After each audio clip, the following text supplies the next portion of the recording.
Welcome to Spirit Baby Radio. You are about to join a frequency that will open your mind, expand your heart, and activate your spirit. Thank you for joining Kelly Meehan, Spirit Baby Medium and Master Energy Therapist. Kelly believes in the power of the Spirit Baby. She speaks with babies in spirit before life, in the womb, and after life. She supports, teaches, and guides others to tune into the intuitive and mystical parts of life for greater wisdom. Join her in meeting your soul baby and build your connection and relationship with deep love and trust. Welcome to Spirit Baby Radio with your host, Spirit Baby Medium, Kelly.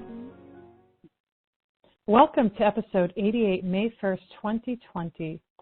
The journey of motherhood from birthing life to birth loss and surrogacy, a real life story. Stories from real people about life, birth, death, and the beautiful, inspiring, and motivating. I have a special guest. Her name is Christine Robinault. She's a wife, mom, working professional. She also would describe herself as a modern medicine woman who tries to stay connected to her body. Christine teaches in person as well as online about mindfulness, meditation, breathwork, and sensory motor integration, in order to guide parents and children to support and stretch with ease towards the desired outcome. Hi, Christine. How are you? I know we hear a little puppy there, maybe a big dog barking away. Oh, my gosh. I apologize. I try to keep them quiet. There are two big dogs. Oh, I'm trying to be kind, like little puppies. But yeah, they sound, hopefully their energy won't psychically invade the space. I just feel like animals are very psychic. But thank you for being here. You're very welcome. Yes, during this part of the month right now, as we're at home and doing virtual school and everybody's working at home, I think the dogs are also feeling a little bit stressed. But yeah, hopefully they will stay quiet for us to talk. Yeah, so I would love to, I know I always kind of go over when I have guests, like where we kind of connected. I think we connected in a podcast group, and I think that's where it was, where I was kind of asking, because I'd love to share more real life stories, and Christine had this, has actually an amazing background of all these different, from the physical therapist to the energetic of Reiki. But I do want to hear, your story going from, you have earth children, and by earth children, somebody asked me that the other day, what does that mean? Earth children means they're here on earth. And you've also experienced really substantial birth loss, and you were also a surrogate. I'd love to hear a little bit about these different parts of your journey into motherhood. Absolutely.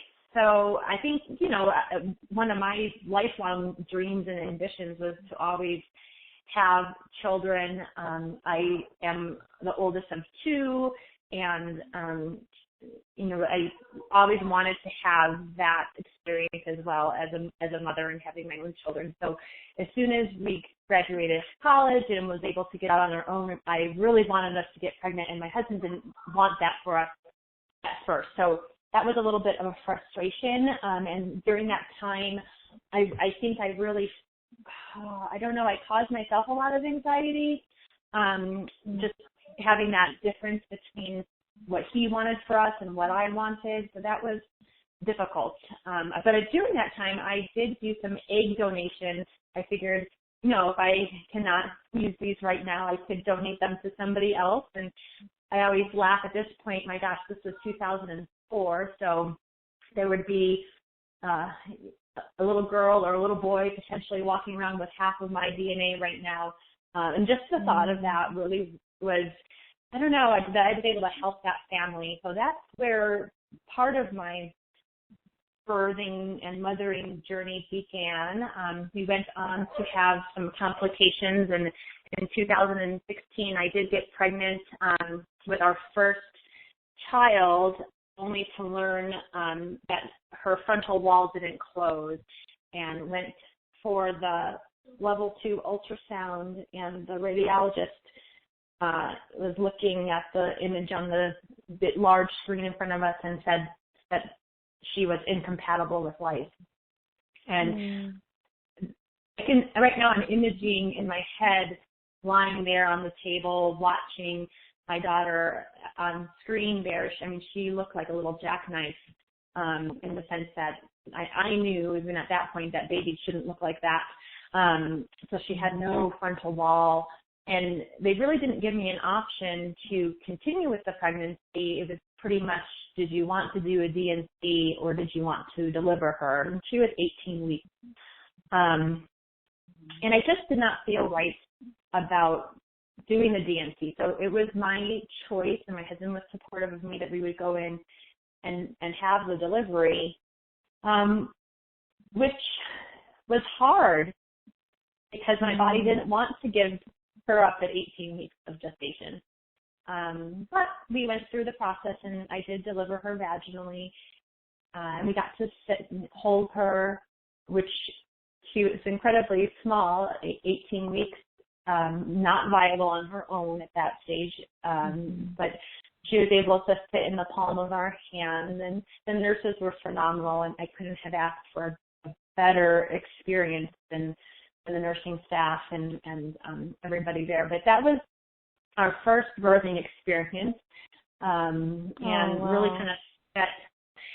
Yeah, I think, looking at it now, I find that talking about it, and even in 2006 and 2007, that the more I talked about it, the more I gave myself permission to get out those words and feelings and emotions, the better it got. And I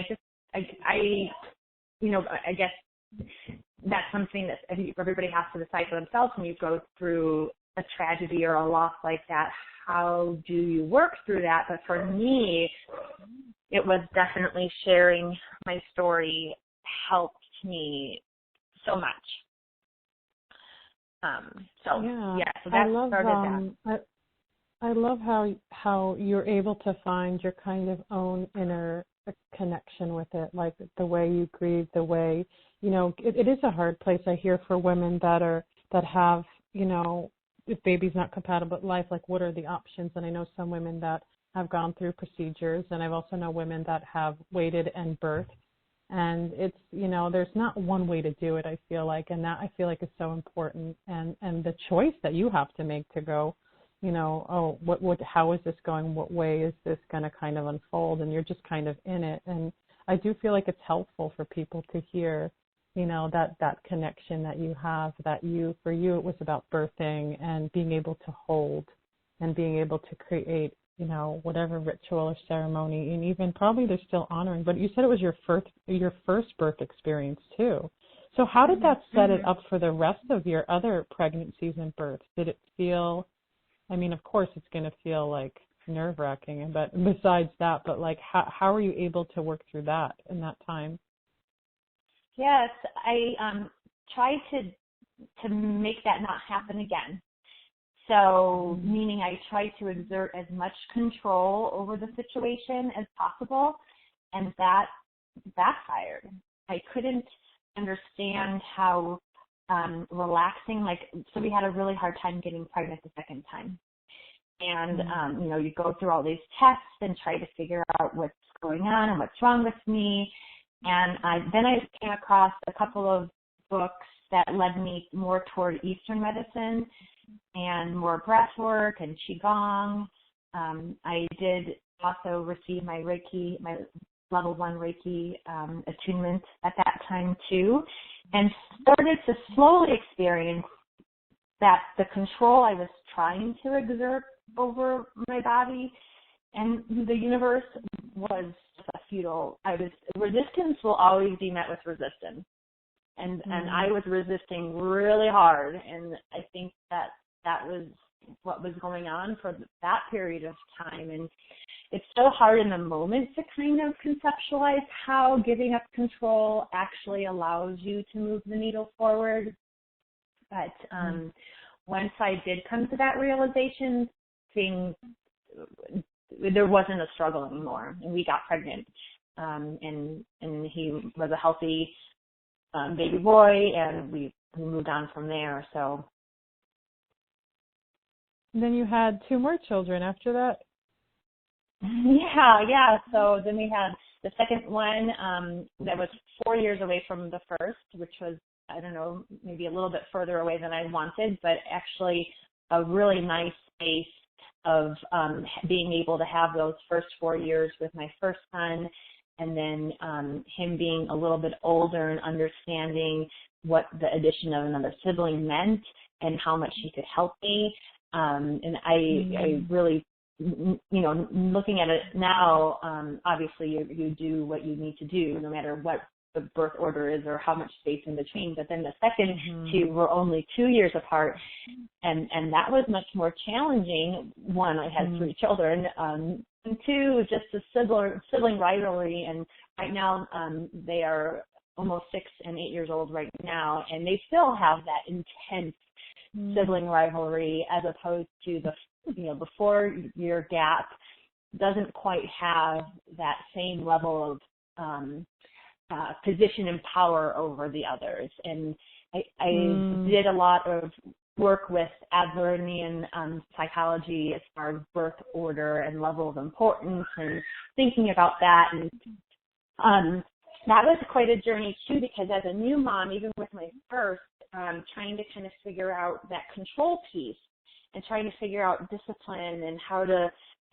really listen to my child. And I tell my oldest son that, I really apologize for some of the things that I tried. I just didn't know any better, as far as maybe some spanking or,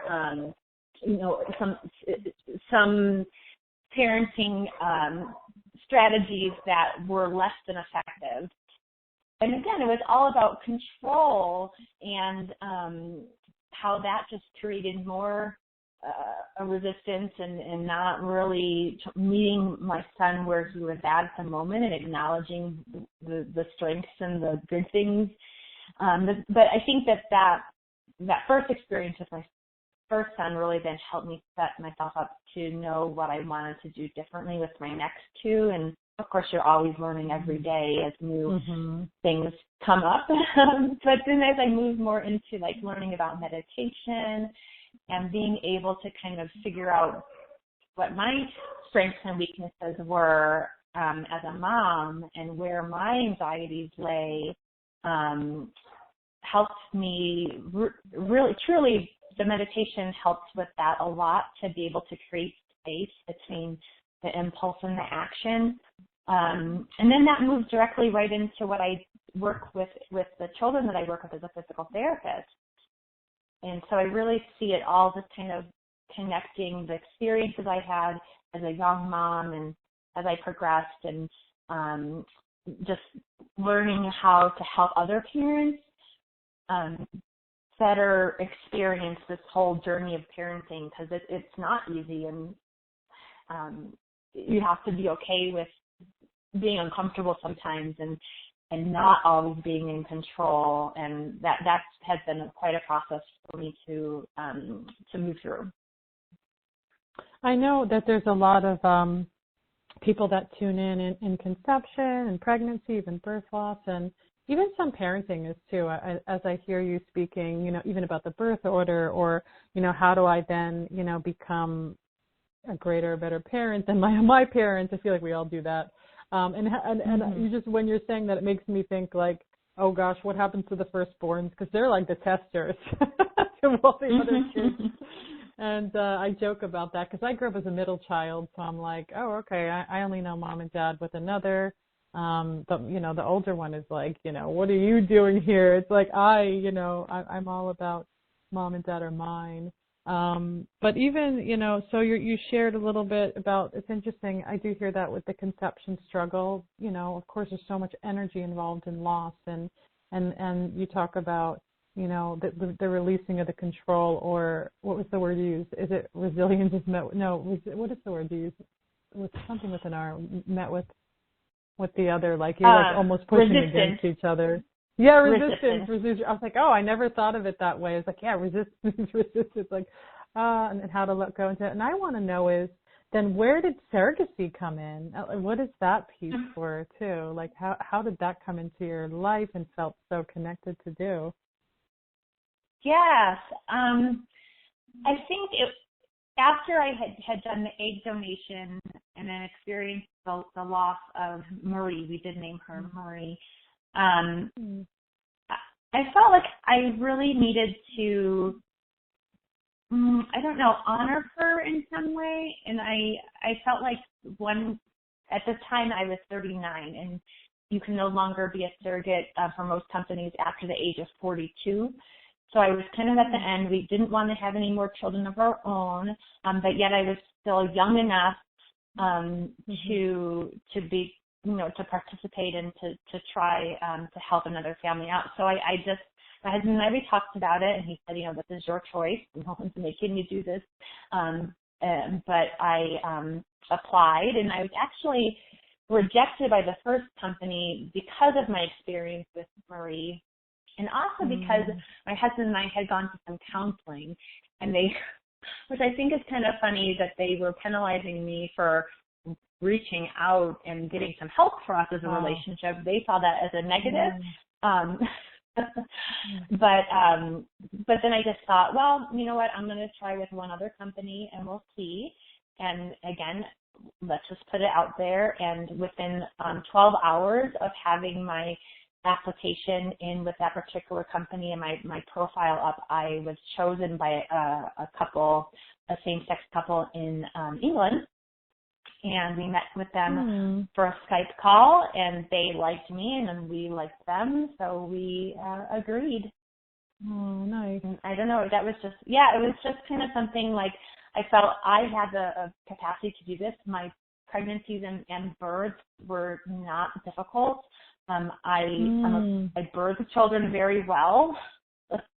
Nice, yeah. So what did you, so I know I met a birth doula who is a surrogate. It's the only one I've ever met in person, but I have had clients that are either in surrogacy or looking to do surrogacy. And I remember I said, like, there's a certain language around surrogates, like, so when you gave your baby away, it's like, no, you don't say that. It's not yours. You're like the borrowed womb is what I would call it. Yeah. And so this, this child is, their child. And I'm sure I know that there's a deeper spiritual and soul agreement that, goes even into other places around that. And I do want to hear more around, so what did they receive a daughter or son? How does that, what was this, and how old is this child now? And do you connect with that child? Yes.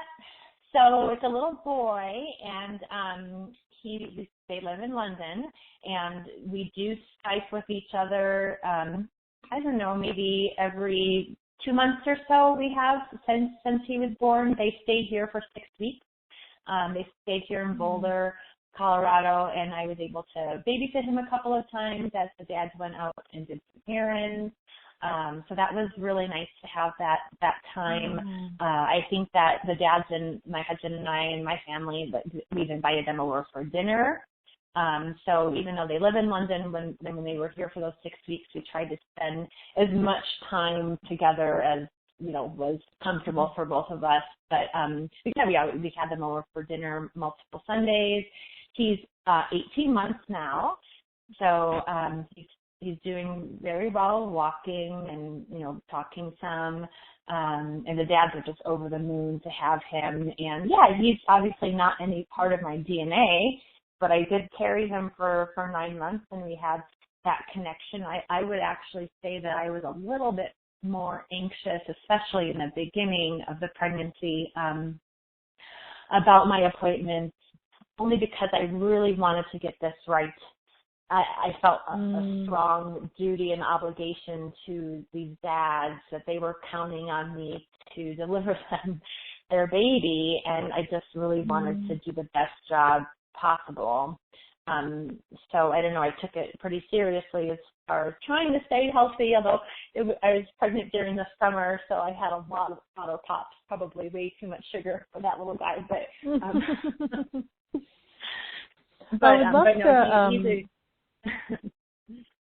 Good. Oh, no, go ahead. I wasn't going to say anything. Oh, no, I would love to hear even a little bit more of your experience around what would be the advice as, you're the surrogate, like when you were a surrogate, are you meditating? Are you looking at your psychological wellness? I know it's very physical. Do you kind of have is there a certain thing that comes into that? Like, do you know what I mean by that? Like, what does that look Sure. like? Because I can understand, I mean, it's still in your body. It's a part of you because it's in your body. So it's like you can't really separate that. But how do you then nourish it in a way that just, yeah. So what is the emotional and spiritual piece of that for you in that time?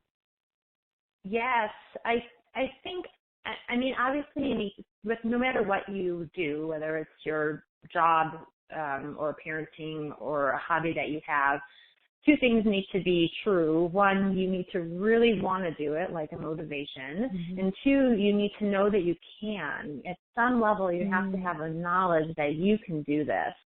And so if you're going into this surrogacy, if you're trying to think if you want to be a surrogate, like I would kind of reflect a little bit and ask yourself some questions about, what are my motivations for wanting to do this? Is it just monetary, which you do get compensated monetarily, or is there like a higher connection or meaning for you? And I think if it's solely monetary wise, it will be kind of challenging for you, because if you divided it out, how much money you're getting per minute, you're holding onto this baby in the birth and potentially loss of time from your own job or loss away from family, it's not very, it's something like maybe 26 cents, I don't know, a minute or something like that. So it's really, you can't just do it solely for that. So I think if you have a bigger connection, that can definitely help even when it's tough. And then just as you're moving through the process, like as with anything, be very cognizant in your body of where these sensations and feelings are happening. Like early on when we were going to hear his heartbeat, I had a lot of anxiety over that first appointment, and just trying to sit back and I think when we're talking about somatic experiencing and somatic awareness of where you're feeling emotions in your body, you're not needing to analyze like why you're feeling these emotions or why you're feeling this sensation, but rather just acknowledging that they're there. And it's like if you were, Tara Brach is a psychologist and an author.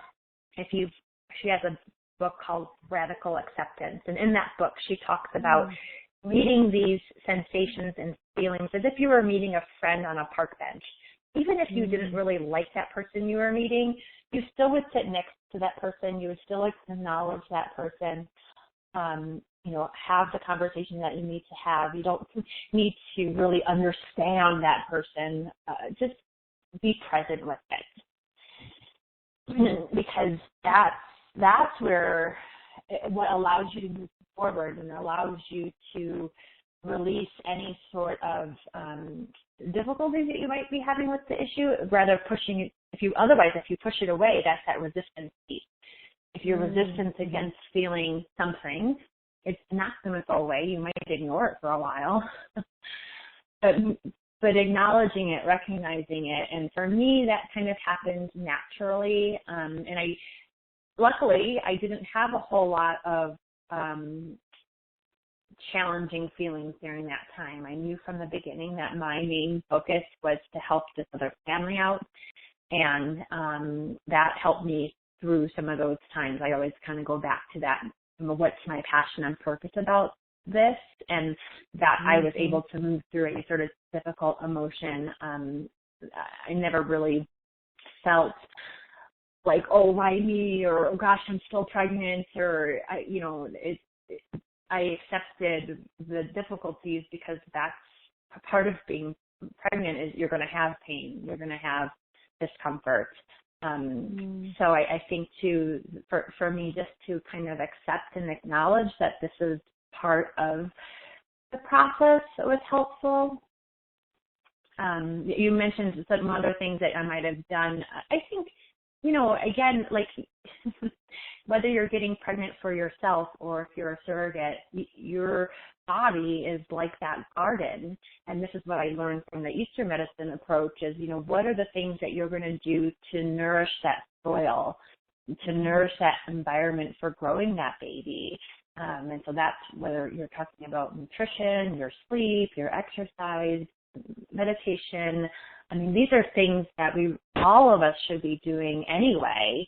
And sometimes if we don't see a value to it, we may not be making time for it in our lives. But especially now as you're trying to grow a new being, I think it is to the best of your ability to really think about all the factors that make up that garden to really give that baby the best environment to grow and to thrive. And also acknowledge that you can't, it's not saying that you're going to control everything, but you're just, acknowledging I'm going to do the best that I can today to provide that baby with a good, healthy environment. So thank you. There's so much, just listening to this wave of energy around you. It's like moving into conception, having to birth loss really, and having to grieve, and then moving into all these other pregnancies, and then surrogacy, and then your work, it's like, I'm sure was just built up through all this energy.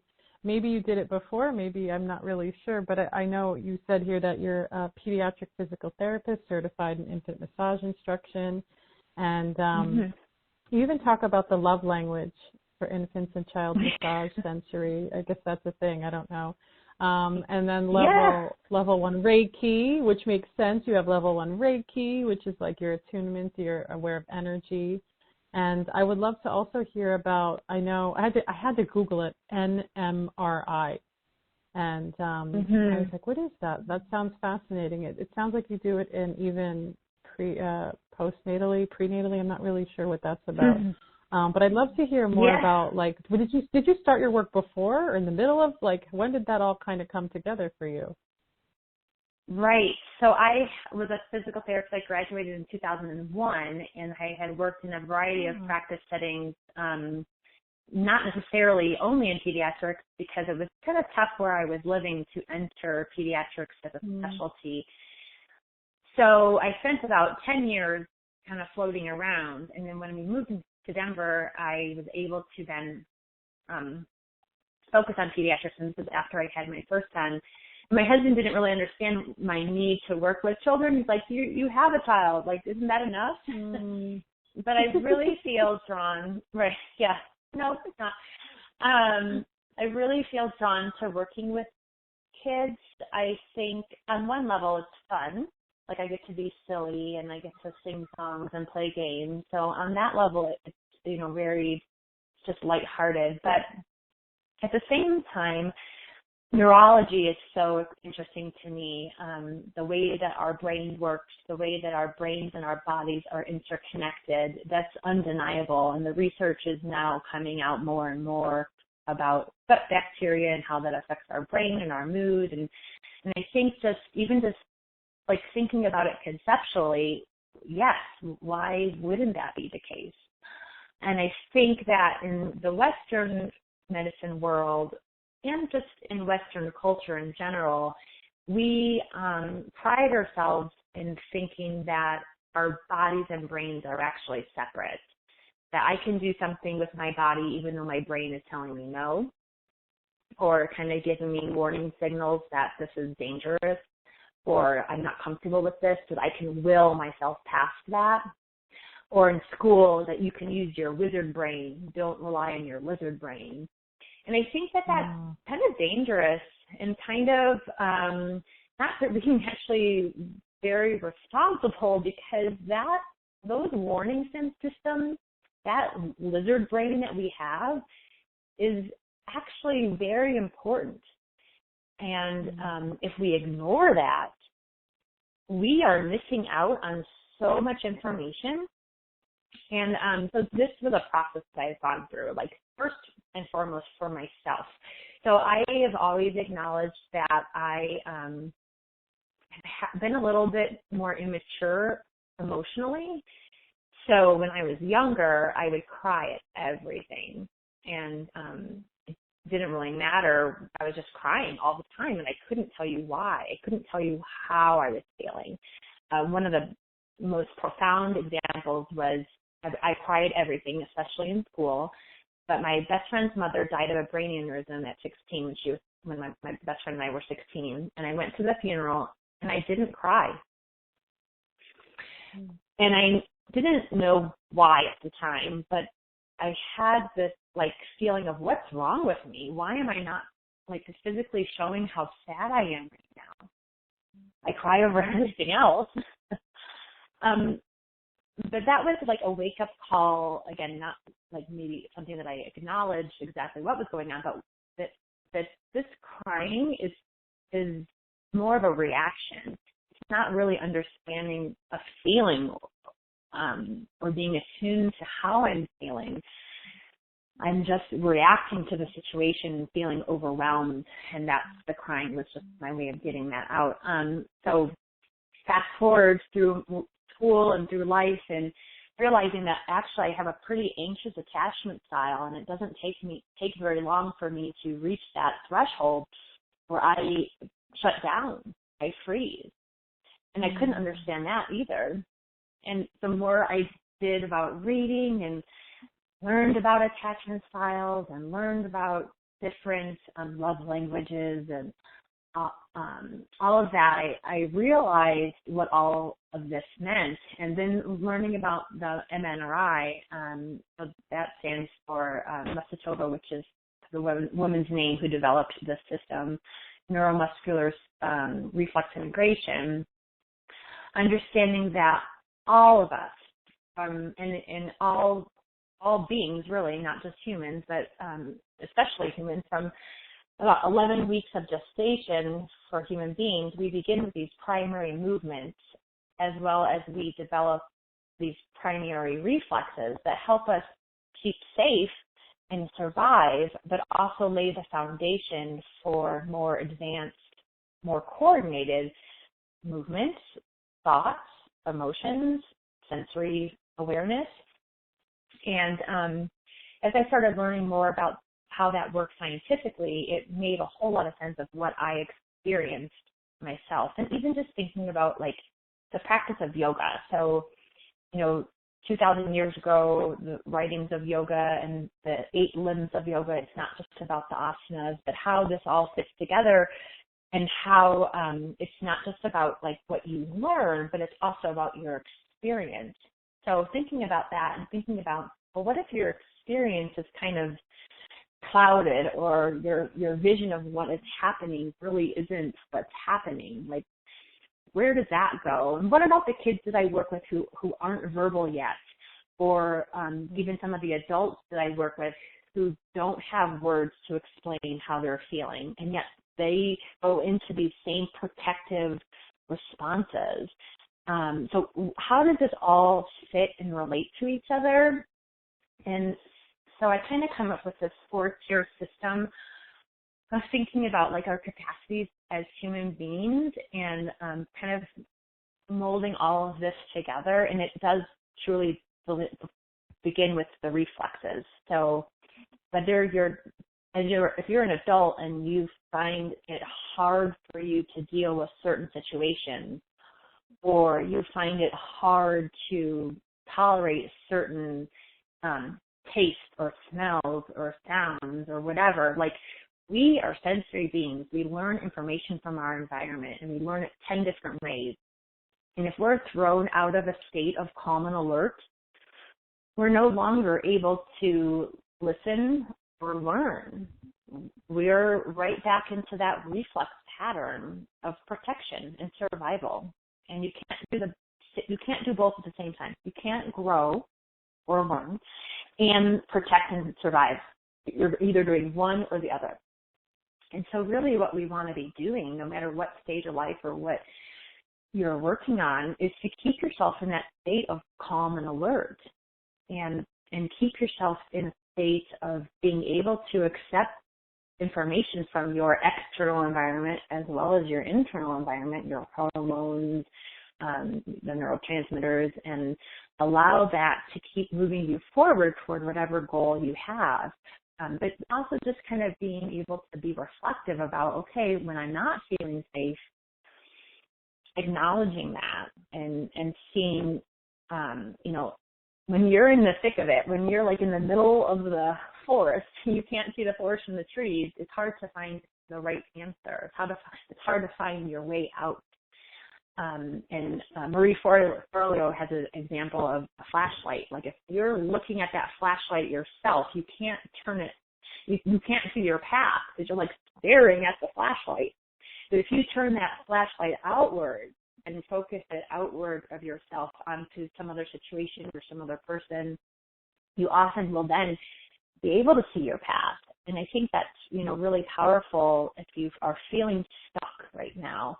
Kind of thinking about what you would tell a friend in this situation, because that creates some space between you and the situation. Now it's not about you, it's about your friend.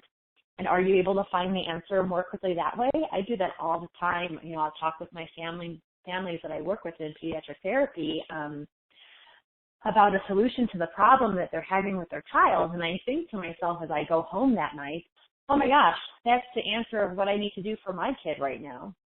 And I just came up with that answer, and I couldn't do it for myself 2 days ago when I was having the same problem. But here it just flowed out of my mouth as I'm talking to this parent. So I think I really feel, and I'm sure you also agree with this, that we have the answers within us. We just need to get ourselves in that calm and alert state so that we can see it or feel it. So. And then that brings in the conversation of people that are more highly empathic, people that have different spiritual psychic abilities. How is that? Is it recognized? And of course, there's I feel like different levels for different people. And even when you were speaking, I was thinking about some of my friends, like who are like kind of ADD or have like obsessive compulsive issues, or just where, it'd be interesting to see how they could integrate, like where did that come from? Was it when they were younger, and how are they like in the world now? And even our children, looking at our children and seeing, it's so, I want to say it's easy, but I feel like it's always about the child, like, the diagnosis of something, but also I know energetically when I'm tuning into people, I've noticed in the past year with the medical intuitive stuff that I can tell if people have what I would call sensory issues. It's kind of what I call it, because I'm like, wow, they're more than empathic. They actually have a sensory to the world, like maybe it's their skin, maybe it's the way their feet touch the ground, maybe it's the electromagnetic energy around them. And it's not everybody, but I noticed that. And I remember this one woman from Australia, when I was really bringing that forward, it was so clear. And she was like, oh my gosh, like I never thought of it that way, because, she coped and she found different ways around it to kind of be a part of the world. But it was very hard, and she brought it to her husband, and her husband was like, from the session, and he was freaking out going, oh my gosh, that's what you have. That's what it is. It's a sensory issue. Like otherwise it was like, oh, something's wrong with you. You're overly sensitive, but it's like, no, it's a sensory, we do have sensory issues being born into the world from that infancy, from that womb space. And it's so different. And even when you were talking, I was thinking about my older brother, who I know was Asperger's, never diagnosed, and he's passed away now. But he had such sensory issues, like swimming with socks on, and he's kind of like quirky, and he had all these weird rituals. But I realized, my gosh, the world was so loud, and nobody knew that for him. It makes me kind of sad, actually. Because I was the one at some point, a behavioral therapist, when I told her about my brother, she goes, you were like his therapist without realizing it, because I didn't have his sensory issues. And I did. I took him, got his first girlfriend. I got him like out in the world in so many ways. I was like, we were very close in age too, and we were close when we were little. And something really shifted as he became a teenager. And so, but it was interesting to see how as adults, nobody, like, all of a sudden, it's like a kid thing. Do you hear that? It's like, oh, it's a kid thing to have sensory issues. Then you're an adult, like, well, what does that mean? It's still there. Yeah. Maybe more manageable. Yeah. This is true, and you don't grow out of these things. My mother, who's 65, she's 65, and she still can't have people touching her. She doesn't enjoy that. So we'll go back a little bit here. Is there something, Kelly, that you really don't tolerate? A taste? Is there something that you absolutely hate? A texture, a sound, something that really irritates you? That's a really good example, huh? What is it? Oh, I don't know. Like, what really irritates me? My husband? No. No. Okay, that's a whole other episode. Yeah, I know, right. I'm trying to think, like, I don't know, because I think of my brother, like, he couldn't be hugged. He couldn't be hugged either. He didn't like hugs. It was, like, too much. A flavor, I don't like steak. I don't like the way it smells. I don't like the way it tastes. No. So if I made you, I'm going to force you to eat steak every day, every meal, every day. How does that make you feel right now? So angry in my heart? Angry? Yeah. Pissed off? So right now we're going from we're going from a top down. You have had experience with steak. So as adults or older children, we've had experiences that we can draw from. That's by virtue of our hippocampus. But nonetheless, that creates a sensory experience within your body without actually even having to taste the steak. So you know that if you were forced to eat steak every day of your life, from every meal, you're not going to eventually like steak. That right now, that sensory stimulus of the smell of the steak, the texture of the steak, is going past your threshold and giving you a sensation of you're unsafe. So when we talk about, making our children do it because eventually they're going to like it, that's not the case if we are putting them in a state of protection, if we're moving them out of calm and alert. Now, if it's something that's really important that the child must eat steak every day because this is the food that we have, I would need to go down to the level that the child was able to maintain their state of calm and alert so that we could begin to experience this and still feel safe.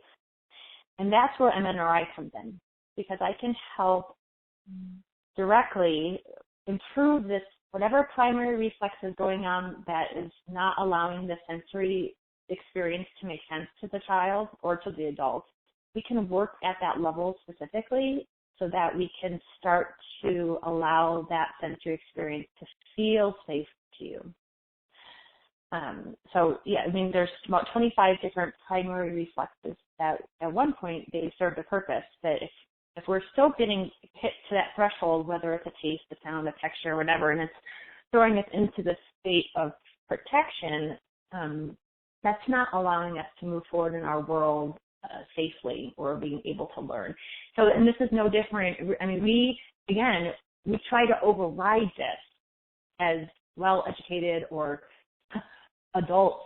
We try to dissociate our brains from our bodies, our nervous system from, and I'm telling you, that's not okay. We have 10 different senses, I think, and perhaps maybe there's even more. The animal kingdom, if you're a shark, you have, some extra sensory, but these are senses that all of us as humans have. Now, whether we're listening to them or whether we're perceiving accurately what the senses are telling us, that's a different situation. So steak, Kelly, there's nothing wrong with steak. Steak is safe. The texture of steak is not really dangerous to you. But that's not your perception right now. So anyway, so that's kind of like how I'm seeing the world right now. No, that's a good example. Yeah.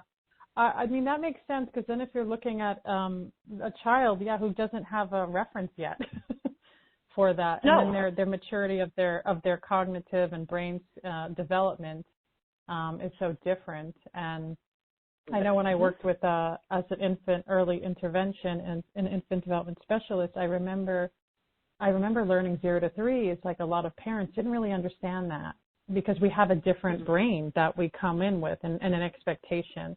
And I've seen that even with a lot of parenting. And I feel really thankful. And I didn't feel like I was super specialized in brain cognitive development, but I realized a lot around how it's hard to understand an infant or a toddler at certain times, and how to accept that, how they develop and where their sensitivity is, or if they have maybe either other problems. As I've shared that my son had speech issues, and I was like, what am I doing with this? I don't know. How do I make it so he can communicate in a way that's easy, and then where he doesn't feel disempowered even by his, what feels like a limitation, because quote unquote, it's not the norm. And but then I go, okay, Kelly, you've never lived in the norm, so how are you now, gonna like kind of teach him to see the world in a certain way and use his other skills and senses without feeling like he has to force.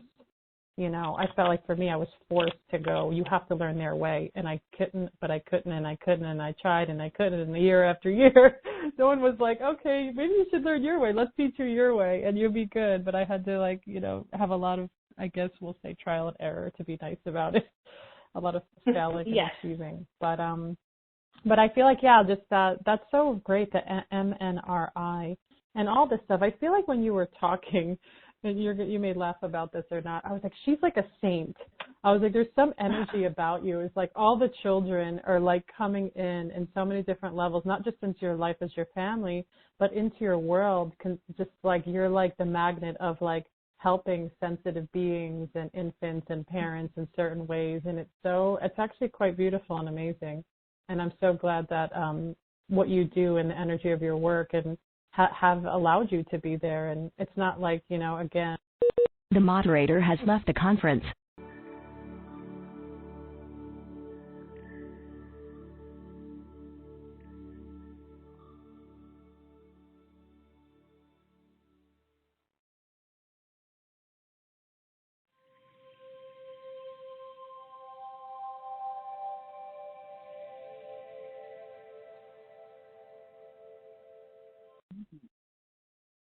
So sorry about that. I'm going to have to delete that out. My phone dropped. You're still there, right?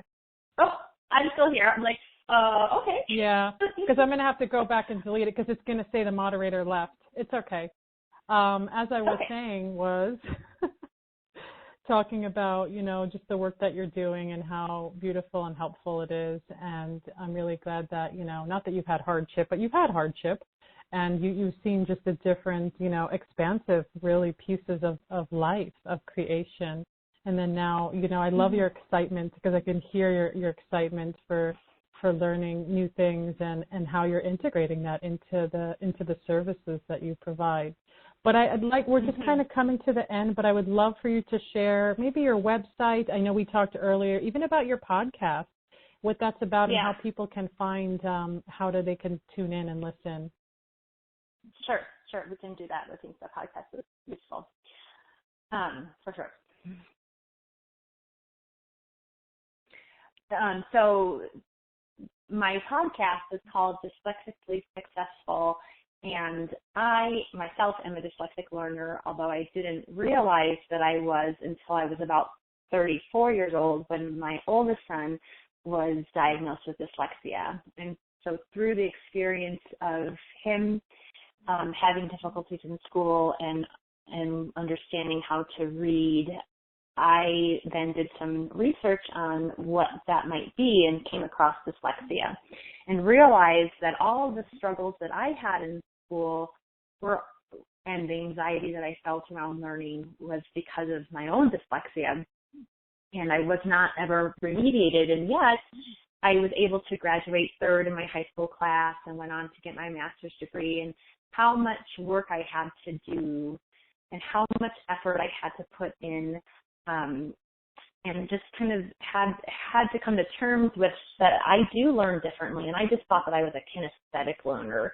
But really what it was because of my poor phonemic awareness, I wasn't able to really understand well, and then that went into me not being able to read and comprehend well what was going on. So since those senses were a little bit down, I think that helped heighten my intuitive sense.